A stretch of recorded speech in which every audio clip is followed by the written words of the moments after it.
Hello दोस्तों, आपका सर्व शिक्षा क्लासेस में स्वागत है। आज हम कक्षा 9 का गणित का जो है क्वेश्चन बैंक देखेंगे। इसका पूरा सॉल्यूशन आपको इस वीडियो में देखने को मिलेगा। तो चलिए पहले हम देखते हैं इसका ब्लूप्रिंट। ब्लूप्रिंट में जो है आपके दो अध्याय दिए हुए हैं। अध्याय 1 संख्या पद्धति, अध्याय 2 बहुपद। प्रत्येक अध्याय में से दो दो बहुविकल्पी प्रश्न, दो दो रिक्त स्थान, दो दो सतत, दो दो सही जोड़ी, दो वाक्य में उत्तर और 2 अंक के जो है अध्याय 1 से 4 प्रश्न और अध्याय 2 से 3 प्रश्न। और प्रश्न जो है 3 अंक के आएंगे अध्याय 1 से 1 और अध्याय 2 से 1। प्रश्न जो है 4 अंक का आएगा वो अध्याय 2 से 1 आएगा और अध्याय 1 से भी 1 ही है। ठीक है, तो आपका जो है कुल 75 नंबर का रहने वाला है ये। अब हम आगे बढ़ते हैं और प्रश्न बैंक के जो है सॉल्यूशन पर नज़र डालेंगे। हम अध्याय 1 से देखेंगे। अध्याय 1 में जो है संख्या पद्धति, तो हम पहले प्रश्न को पढ़ेंगे। यहाँ पे आपको सारे सॉल्यूशन दिए हुए हैं और आप इसको ध्यान से देखिएगा। मैंने सारे इसका जो है आंसर इसी पीडीएफ में लिख दिए हैं, तो आपको कॉपी पे अपने जो है सारे आंसर लिख लेने हैं। ठीक है, चलिए पहला प्रश्न देखते हैं। इसमें पहला प्रश्न है, एक परिमेय संख्या तथा अपरिमेय संख्या का योग अथवा अंतर एक संख्या होगी तो इसका होगा अपरिमेय संख्या। आप जैसे देख सकते हैं आंसर मैंने टिक किया हुआ है पहले से ही। सभी प्रश्न तथा अपरिमेय संख्याओं को एक साथ लेने पर प्राप्त संख्याओं का संग्रह होता है, वो होता है एक वास्तविक संख्या। दो परिमेय संख्याओं की भी कितनी परिमेय संख्या हो सकती हैं, तो वो अनंत हो सकती हैं। सबसे छोटी पूर्ण संख्या कौन सी है, तो वो है शून्य। अब हम आते हैं रिक्त स्थान की पूर्ति।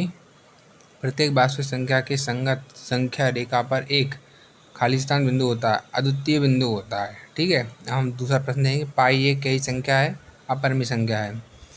एक अपरिमेय संख्या का दशमलव प्रसार कैसा होता है, वो अशांत होता है, अनावर्ती होता है, मतलब बार बार आवृत्ति नहीं होती उसकी। ठीक है, हम अगला प्रश्न देखेंगे फोर्थ, जिसमें 100 की घात 1/2 और फिर उसके ऊपर घात 2 है, तो इसका मान क्या होगा, इसका मान 100 ही होगा। ठीक है, एक परिमेय संख्या का दशमलव प्रसार होता है, वो होता है शांत या अशांत आवर्ती। अब इसमें 6वां क्वेश्चन है, जिसमें छोटा ब्रैकेट दिया हुआ है, उसके अंदर जो है √a + b और फिर दूसरा है √a - b का गुणनफल कितना होगा, तो ये होगा √ab + b√b। अगला प्रश्न है नंबर 7, इसका मान होगा 3। ठीक है, अब आगे बढ़ते हैं। सतत संख्या s को अपरिमेय संख्या को कहा जाता है यदि p/q के रूप में लिखा जा सकता है, जहां p और q पूर्णांक है तथा q बराबर नहीं है 0 के, तो यह असत्य है। प्रत्येक पूर्णांक एक परिमेय संख्या होती है, ये सत्य है। प्रत्येक अपरिमेय संख्या एक वास्तविक संख्या होती है, यह सत्य है। प्रत्येक परिमेय संख्या एक पूर्ण संख्या होती है, यह असत्य है। √3 का दशमलव प्रसार अनवसानी अनावर्ती होता है, ये बिल्कुल सही है। और नंबर 6 है, वो है उसका आंसर है असत्य। चलिए अब एक वाक्य में उत्तर देख लेते हैं। एक परिमेय संख्या का दशमलव प्रसार किस प्रकार का होता है, यह या तो समाप्त हो जाता है या अनंत आवृत्ति होती है। ठीक है, ऐसी संख्या जो p/q के रूप में व्यक्त नहीं किया जा सकता, जहां p और q पूर्णांक है तथा q बराबर नहीं है 0 के, वो कहा जाता है अपरिमेय संख्या कहा जाता है। 1/7 का दशमलव प्रसार किस प्रकार का होगा, वो होगा अनंत आवृत्ति। 6√5 को 2√5 से गुणा करके मान लिखिए, तो इसका होगा 2 × 5 = 60। ठीक है, यहाँ पे देखिए आप जब 5 का 5 का गुणा करेंगे तो यहाँ पे 25 आएगा। 25 का जो वर्गमूल होता है वो 5 होता है, और 6 का 2 के गुणा करेंगे तो 12 आ जाएगा। तो यहाँ पे हम 12 लिख दिया और उसका वर्गमूल निकाल के 5 लिख दिया, तो 12 × 5 = 60। 0 व 1 के बीच एक परिमेय संख्या है, तो मतलब एक परिमेय संख्या लिखनी थी तो हम 1/2 है, आपको जो ठीक लगे वो आप लिख सकते हैं। 1/7 और 2/7 के बीच की एक अपरिमेय संख्या लिखी है। यहाँ पे अभी एक अपरिमेय संख्या लिखनी है, तो यहाँ पे हमने √2/6 लिख दिए। हम सही जोड़ी पे आ जाते हैं। यहाँ पे सही जोड़ी आप देख लीजिए। पहले का जो है वो है b यानी 1/5, दूसरे का जो है वो है d a - b, तीसरे का जो है वो है e 2 और फोर्थ का है सी और 5 का है ए। हम आगे बढ़ते हैं। अभी 2 अंक की ये प्रश्न आप देख रहे होंगे, यहाँ पे ये 2 अंक की ये प्रश्न है, ठीक है। इसमें सरल करना है आपको, तो इसका जो मैंने डायरेक्ट आंसर लिख दिए हैं। तो आपको पहले प्रश्न लिखना है अपनी कॉपी में, फिर उसके बाद आपको जो है ये सारे आंसर जो मैंने दिए हुए हैं ना, मैंने इनको सॉल्व करके यहीं पे लिख दिया है। तो आपको ये डायरेक्ट सारे आंसर अपनी कॉपी में पहले आपको प्रश्न उतारेंगे, फिर उसके बाद उसके नीचे इन सब के सॉल्यूशन लिखेंगे, ठीक है। तो आप इनके आसानी से तो आप स्क्रीनशॉट ले सकते हैं, और आप अगर मुझे कमेंट बॉक्स में कमेंट करेंगे कि मैं इसका पीडीएफ उपलब्ध करवा दूं, तो मैं इसका पीडीएफ भी आपको उपलब्ध करवा दूंगा। लेकिन आपको कमेंट बॉक्स में पीडीएफ चाहिए ऐसा आपको लिखना पड़ेगा, तो मैं आपको इसका पीडीएफ जो है उपलब्ध करवा दूंगा। तो यहाँ पे आप इसका अभी फ़िलहाल स्क्रीनशॉट ले लीजिए, जो आप कमेंट करेंगे तो मैं आपको इसका पीडीएफ उपलब्ध करवा दूंगा। हो सकता है आपने लिख लिया हो। आगे बढ़ते हैं। अब इसमें हम देखेंगे 3 अंकीय प्रश्न, ठीक है। 3 अंकीय प्रश्न भी जो है मैंने सारे सॉल्व किए हुए हैं। ये 17 का है, ये 18 का आंसर है, ये 19 और ये 20 का आंसर है। तो आप ध्यान से जो है उतार लीजिए। हम बढ़ते हैं अगले प्रश्न पर, जो है आपका 4 अंकीय है। तो अब आपको इसका उत्तर जो है अगले पेज पर देखिए, मैंने आपको इसका उत्तर जो है करवा दिए हैं। इसमें 21, 22, 23, 24, 25 हैं। इसके सारे जो है उत्तर आपको यहाँ पे देखने को मिल जाएंगे। ये 21 का उत्तर है, ये इसका आंसर है, ठीक है। ये 23 का आंसर है। आप सभी लोग इसका स्क्रीनशॉट ले सकते हैं। आप चाहें तो मैं इसका पीडीएफ भी उपलब्ध करा सकता हूँ। आपको कमेंट बॉक्स में पीडीएफ चाहिए ऐसा कमेंट करना है, और चैनल को लाइक ज़रूर कीजिएगा, वीडियो को लाइक ज़रूर करना, और चैनल को सब्सक्राइब भी ज़रूर कर लेना। 23 का हो गया था, अब 24 का ये आंसर है, और ये 25 का है, ठीक है। यहाँ पर लगा हुआ है दीर्घ भाग से जांच करें, ये मैंने लिख दिया है कि आप अगर स्वयं के स्तर पर चाहें तो इसे जांच कर सकते हैं दीर्घ भाग से, ठीक है। आगे बढ़ते हैं हम। उम्मीद है आपने इसको नोट कर लिया होगा, ठीक है। अब अध्याय 2 पे आते हैं, बहुपद। यहाँ पे जो है पहला प्रश्न से सही विकल्प से शुरू होगा।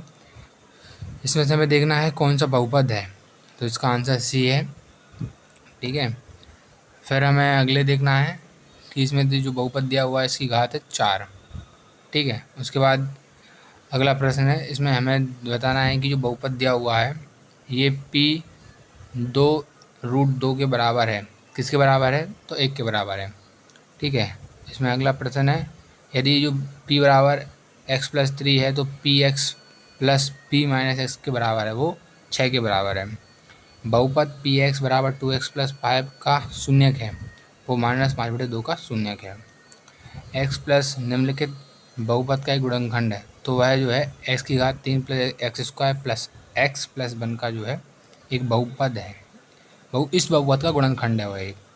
यदि x की घात 51 प्लस 51 को x प्लस 1 से भाग दिया जाए तो शेषफल होगा, वो होगा 50।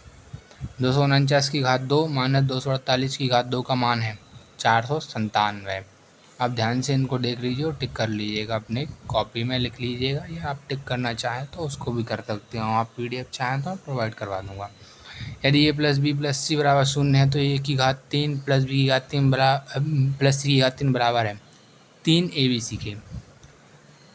बहुपद 5x माइनस 4x² प्लस 3 का मान जब x बराबर 2 हो तो है, तो इसका मान होगा -3।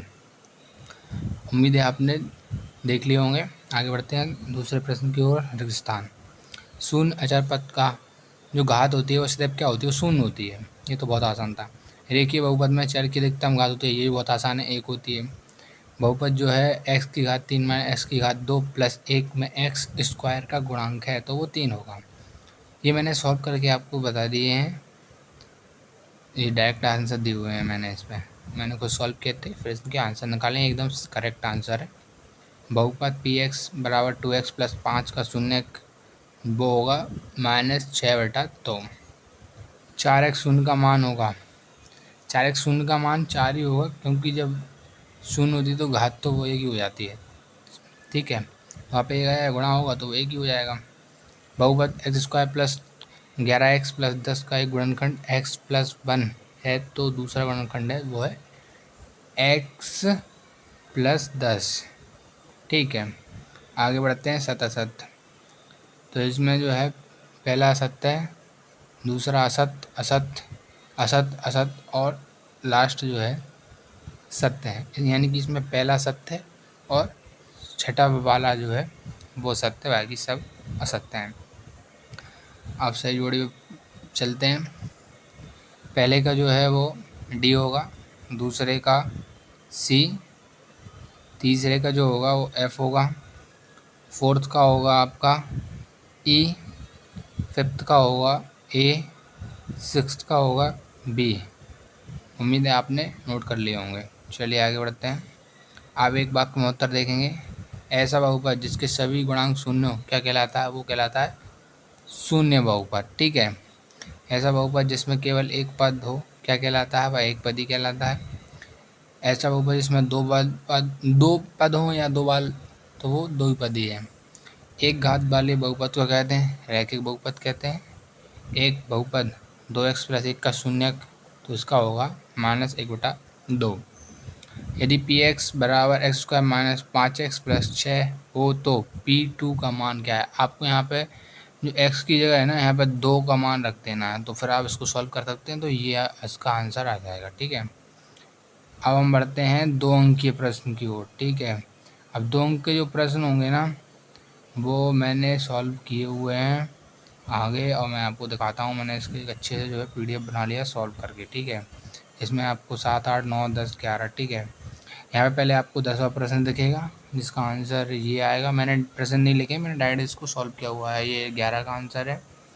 अब नीचे चलते हैं, तो मैंने यहाँ पर जो है प्रश्न क्रमांक 1 का आंसर दे रखा है, माफ़ कीजिए 7 का है। ये प्रश्न क्रमांक 7 का आंसर है। ठीक है, अब हम आगे बढ़ते हैं, तो यहाँ पर प्रश्न क्रमांक 8 का आपको देखने को मिल जाएगा, और ये प्रश्न क्रमांक 9 का उत्तर है। ये मैंने डायरेक्ट सॉल्यूशन आपको दिए हुए हैं, आप स्क्रीनशॉट लेकर इनको रख सकते हैं वीडियो को पॉज करके भी आप देख सकते हैं। यहाँ पे आपको देखेंगे 3 अंकीय प्रश्न। ठीक है, फिर आपको दिखेंगे यहाँ पे 4 अंकीय प्रश्न। ठीक है, तो यहाँ पर मैंने इसके भी जो है सारे आंसर यहाँ पे दिए हुए हैं, आप आगे ज़रूर देखिए। ये प्रश्न क्रमांक जो है 12 का उत्तर, उसमें पूछा गया था ये गुणनखंड है या नहीं, तो ये गुणनखंड नहीं है। ठीक है, तो फिर इसमें अगला है ये गुणनखंड है या नहीं, इसमें पूछा गया था, तो ये गुणनखंड है। ठीक है, अब यहाँ पे हो गया, यहाँ पे भी ऐसा ही है कि ये गुणनखंड है या नहीं, तो यहाँ पे पूछा गया तो ये गुणनखंड नहीं है। ये मैंने सत्यापित करके आपको बताया हुआ है। और यहाँ पे 15वां का है ये 16 है यहाँ तक। उसके बाद ये 17 इसका उत्तर है। ठीक है, उसके बाद आगे बढ़ते हैं, आप इसके स्क्रीनशॉट ले सकते हैं। उसके बाद जो है सत्यापित करना था 18वें में सत्य, तो ये सत्य है। 19 में भी आपको सत्यापित करना था, ये हो चुका है। उसके बाद आते हैं 20, यहाँ पे अभी ये सॉल्व हो चुका है पूरा आपका। फिर 21 का ये उत्तर आ चुका है।